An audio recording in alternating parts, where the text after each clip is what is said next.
Friends అందరికీ నమస్కారం. ఇది పర్సనల్ లోన్ కి సంబంధించిన అప్డేట్. చాలా మంది పర్సనల్ లోన్స్ అప్లై చేస్తూ ఉంటారు, బిజినెస్ లోన్ అప్లై చేస్తూ ఉంటారు. అసలు విషయం ఏంటంటే పర్సనల్ లోన్ అన్నా బిజినెస్ లోన్ అన్నా ఒకటే. శాలరీ ఎంప్లాయీకి పర్సనల్ లోన్ అంటాం, బిజినెస్ చేసుకునే వాళ్ళకి బిజినెస్ లోన్ అంటాం. కానీ ఇచ్చే బ్యాంకు, శాంక్షన్ చేసే క్రెడిట్ మేనేజర్ అయితే మారరు. తరచుగా పర్సనల్ లోన్ రిజెక్ట్ అయింది అనే వార్తలు వింటూ ఉంటాం. ఇది ఎందుకనేది ఫ్యాక్ట్స్ చూద్దాం. ముందుగా ప్రతిసారి మనకి ఫ్రీగా సిబిల్ చూసుకోవడానికి పైసా బజార్ అనే యాప్ ఒకటి ఉంటుంది. దాన్ని మీరు ఫ్రీగా యూస్ చేసుకోవచ్చు, అలాగే ప్రీమియం కూడా యూస్ చేసుకోవచ్చు. మీరు లోన్ అప్లై చేసినప్పుడు ఖచ్చితంగా మీ సిబిల్ స్కోరు ముందుగానే చెక్ చేసుకోండి.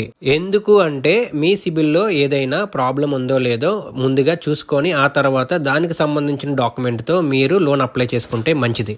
ఇంకో ఫ్రీ సిబిల్ స్కోరు 1 స్కోర్. ఇంకా కొన్ని ఫ్రీగా వచ్చే ఉన్నాయి. మీరైతే లోన్ అప్లై చేసేటప్పుడు ఈ సిబిల్ స్కోర్ మీది ఒకసారి చెక్ చేసుకొని ఆ తర్వాత అప్లై చేసుకోవడం చాలా మంచిది. రిజెక్ట్ అవ్వడానికి కారణాలు ముందుగానే మీరు తెలుసుకొని ఆ తర్వాత అప్లై చేసుకోవచ్చు, దాన్ని రెక్టిఫై చేసి. ఇది పర్సనల్ లోన్ సంబంధించిన అప్డేటు. నెక్స్ట్ వీడియోలో ఇంకా చాలా చెప్తాను. ఛానల్ని సబ్స్క్రైబ్ చేసుకొని సపోర్ట్ చేయండి. Thank you for watching.